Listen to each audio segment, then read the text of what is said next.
rant about Sarah's video, but usually, and I'm not in the publishing business, but I've seen it happen quite a few times, usually when they release a new box set, like an anniversary edition or what have you, and they're doing a TV show, it's usually the companion to the TV show. Now, where my concern lies with that is, I think that this book has taken so long because she hasn't just been working on this book. I think she's also been doing line edits and scene edits and what have you for the other 5 books as well. Now, if you think about the TV show and how it has to be produced and everything, she would have to give Nesta and Elaine more depth in the first book. Same with Papa Archeron to give his death like a more gripping gut punch, I guess you can say. She might throw in some flashbacks. She might do like a special prequel with the Reese and Tamlin and, I say Lauren, but the sister thing, and, you know, if that relates to Crescent City, like how Tamlin saved her and glamored the heads and all this stuff. And I just think that she's doing a bunch of line edits and all of that shit for all the other books as well.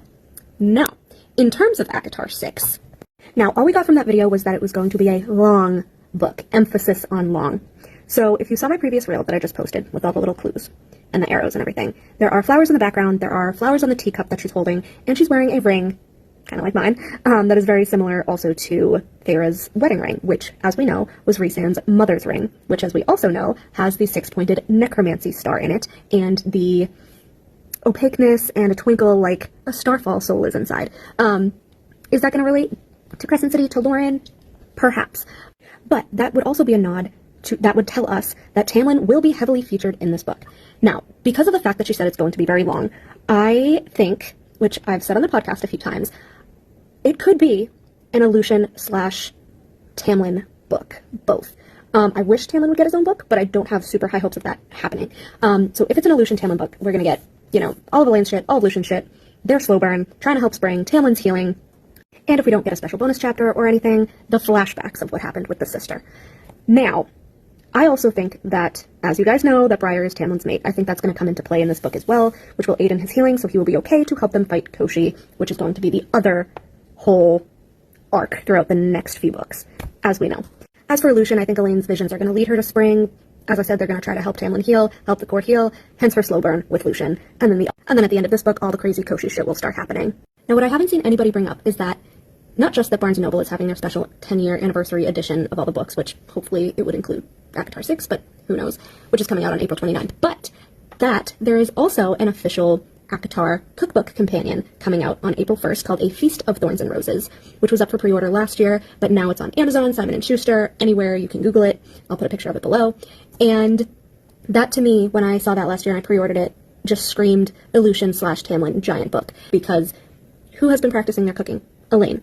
Who has not been eating? Tamlin, as we see with the deer in Akaphas. Who is Tamlin's keeper? Lucian, as we see Rhys call him in Akaphas. And not only that, but Tamlin lost his entire inner circle to Amarantha.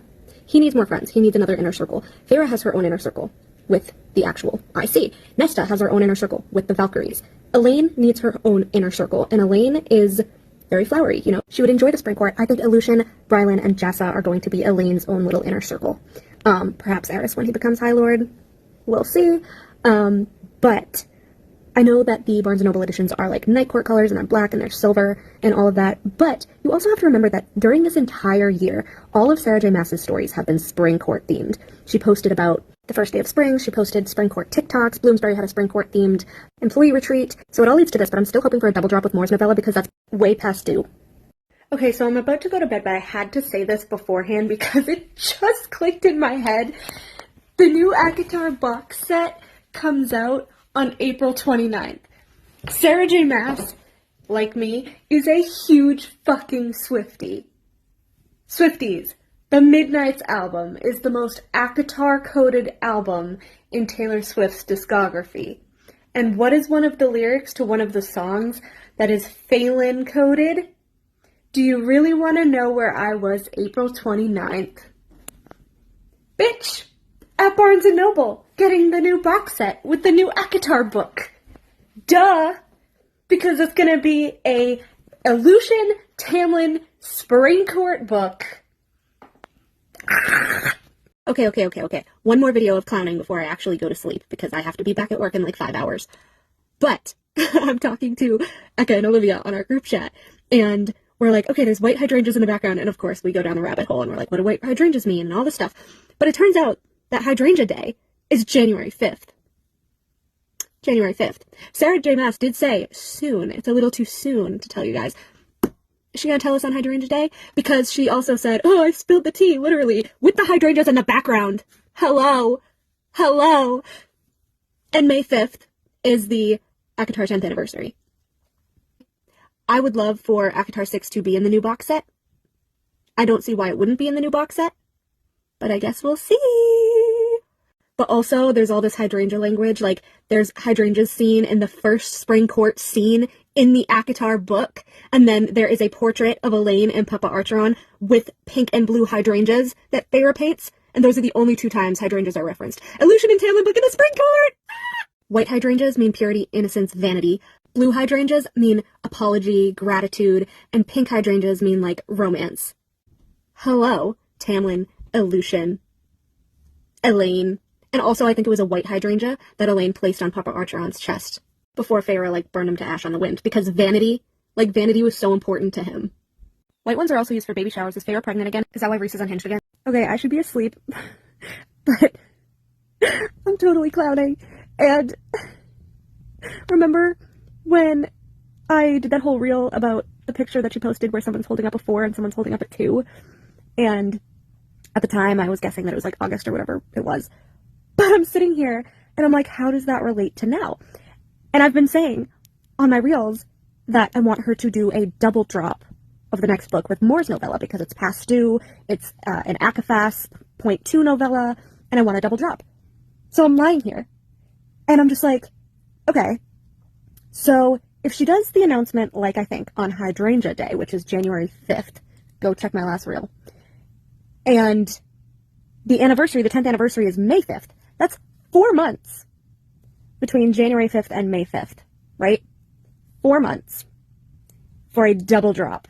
4 and 2. But not only that, because she's a Swiftie, but it's 4 months until May 5th for ACOTAR 6. Is she playing with numerology like Taylor? 4, 5, 6? Really? 4, 2? 4, 2? A double drop? 4, 2 books? Sarah, I don't know if this is just my Swiftie head or what, but she went to the Eras Tour with her son. I've said it before and I'll say it again. I was so convinced that the next book was Gwen and Azriel's for the longest time. And then even after Crescent City 3, it made it seem like it was going to be Azriel's book and as in Gwen's book with, like, how the shadows danced when he sang and all that stuff in the cave. And, like, for a solid half of the year, I was like, oh, it's Gwen and Ariel, oh, it's Gwen and Ariel, oh, it's Gwen and Ariel. And then I started kind of changing it up and going back and forth, because then when Sarah started posting all the spring court stuff on her stories, where it was like TikToks of spring court recipes, spring court nails, and then she was like, happy first day of spring, and then I started to get curious, and I was like, is it the Illusion Tamlin book instead, or are we just getting a Tamlin book? Like, I started to think, and then, as you saw recently, with her Spotify video and everything, she had flowers in the background, and she was wearing a cobalt and crimson ring, which is like day court color, so I was like, it has to be Illusion next. It has to be Illusion next, and if Tamlin's not getting a book, in tandem with Tamlin's arc, because he needs to be healed for the Koshi War. But I was so back and forth. I'm really excited for either, but currently, at this moment, I really want Illusion. Like, I need to know more about Lucian motherfucking Bencera. Like, the strength of this man's powers that nobody is even talking about. Like, this should be a huge talking point. Elaine is Cauldron blessed. The Cauldron prefers her. Lucian is her equal mate. Lucian is the son of a powerful fire-wielding noble and a High Lord of Sunshine. And him and Elaine both being seers in their own ways is amazing. I need to see them working together on something and their slow burn romance. It's been over 4,000 days. And guess what? They're still mates. Still equals, and in my opinion, Karen.